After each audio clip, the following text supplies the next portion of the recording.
14 കുരിശിൻ്റെ പുകഴ്ചയുടെ തിരുനാൾ അല്ലെങ്കിൽ കുരിശിൻ്റെ മഹത്വീകരണ തിരുനാൾ ആഘോഷിക്കാറുണ്ട്. ശരിക്കും കുരിശിന് മഹത്വം ലഭിച്ചത് വെള്ളിയാഴ്ചയാണ്. പിന്നെ എന്തുകൊണ്ടാണ് സെപ്റ്റംബർ 14 കുരിശിൻ്റെ മഹത്വീകരണ തിരുനാൾ ആഘോഷിക്കുന്നത് എന്ന് ചോദിച്ചാൽ അതിന് കൊടുക്കാവുന്ന ഒരു മറുപടി എന്ന് പറയുന്നത്, ക്രിസ്തു മരണപ്പെട്ട കുരിശ് ഏതാണ്ട് AD 326 ഹെലന രാജ്ഞി വിശുദ്ധ നാടുകൾ സന്ദർശിക്കാൻ പോയപ്പോൾ ജെറൂസലേമിൽ നിന്ന് കണ്ടുകിട്ടി എന്ന ഒരു ചരിത്രമുണ്ട്. ഇത് കണ്ടുകിട്ടി ഏകദേശം ഒരു 9 വർഷത്തോളം അതിങ്ങനെ വെറുതെ ആരാധനയ്ക്കായി സൂക്ഷിച്ചു. അതിനുശേഷം കോൺസ്റ്റന്റൈൻ ചക്രവർത്തി വലിയ ഒരു ദൈവാലയം സ്ഥാപിച്ച് ആ ദൈവാലയം കൂദാശ ചെയ്യപ്പെട്ടത് സെപ്റ്റംബർ 13 ആ കൂദാശ ചെയ്യപ്പെട്ട ദൈവാലയത്തിലേക്ക് സെപ്റ്റംബർ 14 ഈ കർത്താവ് മരണപ്പെട്ട ആ വലിയ കുരിശ് പരസ്യവണക്കത്തിനായിട്ട് സ്ഥാപിച്ചു എന്ന് പറയും. അതിനുശേഷം എല്ലാ വർഷവും സെപ്റ്റംബർ 14 കുരിശിൻ്റെ മഹത്വീകരണ തിരുനാൾ ആഘോഷിക്കാം.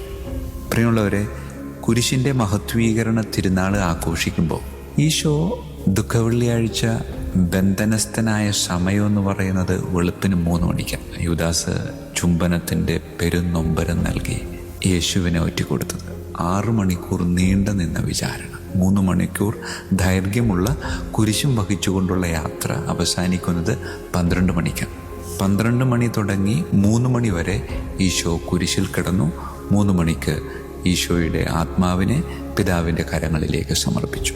നീണ്ട 3 മണിക്കൂർ അവൻ ഈ കുരിശും വഹിച്ചുകൊണ്ട് യാത്ര നടത്തി. അതിനുശേഷം ഗാഗുൽത്ത മലയിലെത്തിയപ്പോൾ ഈ കുരിശ്, നമുക്ക് ചിന്തിക്കാമല്ലോ, ഈ കുരിശ് ഈശോയോട് പറഞ്ഞിട്ടുണ്ടാകും, ഈശോയെ 3 മണിക്കൂർ നീ എന്നെ വഹിച്ചു, ഞാൻ ഒട്ടും ബുദ്ധിമുട്ടുമില്ലാതെ ഈ മല മുഴുവനും കയറി വന്നു. ഒരു കുഞ്ഞിനെ എടുത്തുകൊണ്ട് പോകുന്നത് പോലെ മലയുടെ മുകളിലേക്ക് കയറാൻ സാധിച്ചു. നീ എനിക്ക് വേണ്ടി 3 മണിക്കൂർ എന്നെ എടുത്തതുപോലെ അടുത്ത 3 മണിക്കൂർ ഞാൻ നിന്നെ എടുക്കട്ടെ. അങ്ങനെ പിന്നത്തെ 3 മണിക്കൂർ 12 മണി മുതൽ 3 മണി വരെ കുരിശ് ഈശോയെ എടുത്തു. കുരിശ് ഈശോയെ എടുത്തപ്പോൾ ആ കുരിശിന് മാറ്റം വന്നു എന്നാണ് പറയും. വെറും 3 മണിക്കൂർ കൊണ്ട് ശിക്ഷയുടെ മരണത്തിൻ്റെ പ്രതീകമായ കുരിശ് രക്ഷയുടെ ഉത്ഥാനത്തിൻ്റെ പ്രതീകമായിട്ട് മാറാം. അതുകൊണ്ട് ഈ കുരിശിൻ്റെ പുകഴ്ചയുടെ തിരുനാൾ ആഘോഷിക്കുമ്പോൾ നാം നമ്മോട് തന്നെ ചോദിക്കേണ്ട ഒരു കാര്യം, വെറും 3 മണിക്കൂർ മാത്രം കുരിശ് ഈശോയെ വഹിച്ചപ്പോൾ കുരിശ് അടിമുടി മാറി എന്ന് പറയും.